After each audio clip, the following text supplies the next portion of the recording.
Pag-usapan natin itong differences ng mga binanggit natin, yung Acrobat, Document Cloud, tsaka PDF. So pag-usapan natin which is which. Alam mong meron dito. So, para lang maging clear tayo, ano ba ang Adobe Acrobat? So minsan kasi nagkakaroon siya ng ng confusion eh. Ano ba 'to? Acrobat ba 'to? PDF ba 'to? Document Cloud ba 'yan? Ilalagay ba natin 'yan sa Document Cloud? So ganito po, Adobe Acrobat is a family. So ibig sabihin ito yung pinaka-top level. Acrobat is a family of application software and web services. So nandito lahat ng mga technologies, applications, yung lahat ng programming nandoon, developed by Adobe Incorporated to view, yan tingnan niyo mabuti, to view, create, manipulate, print, and manage files in portable document format. So siya yung pinaka-mother, the Adobe Acrobat. Okay? Then the next one is a subset of this, which is Adobe Document Cloud. Okay? So Document Cloud is a free service from Adobe.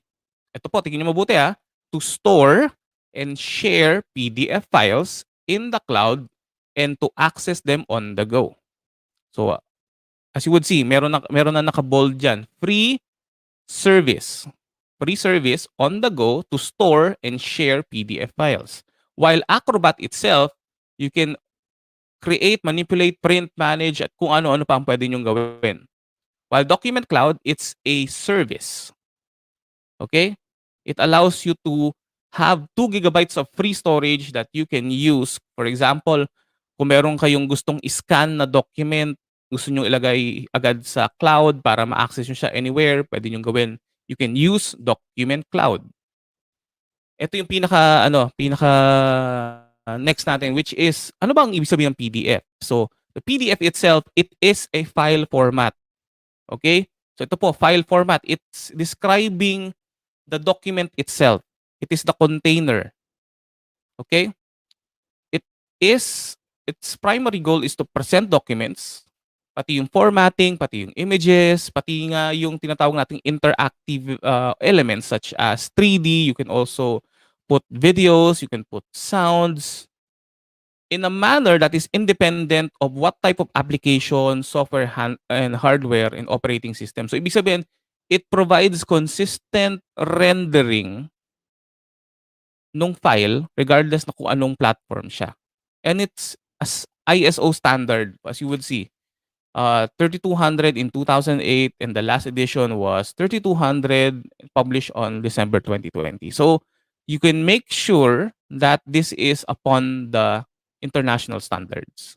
Okay? So, para maintindihan natin mabuti, ang Acrobat is the car shop itself. Okay, binreakdown ko na. The car shop itself is Acrobat. Para magkaroon tayo ng analogy. Pwede ka diyan magpaayos ng kotse, pwede kang magpa-tune up ng kotse, pwede kayong disassemble, lahat pwede nyo gawin. So, yun yung kayang gawin ng Acrobat. While Document Cloud is the mechanic itself. So, siya yung pwede mag-process ng documents nyo. In this case, pwedeng siya yung mag-ayos ng inyong kotse, di ba? While PDF is the actual car.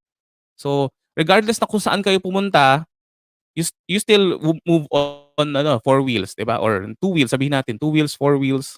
Yan. Ito pa, may isa pa tayong example para mas madali niyo maintindihan. Pag pinag-usapan natin yung Acrobat, it is the library itself. Okay?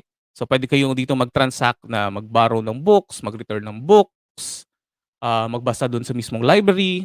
Yun yung pinaka-Acrobat. While the Document Cloud is the librarian itself. Siya yung nagpa-process, pwede siya yung maghatid ng documents sa inyo, pwede siya mag-retrieve, okay? While PDF is the books itself. Kung ano yung meron laman noong pinaka-PDF na yon. Okay?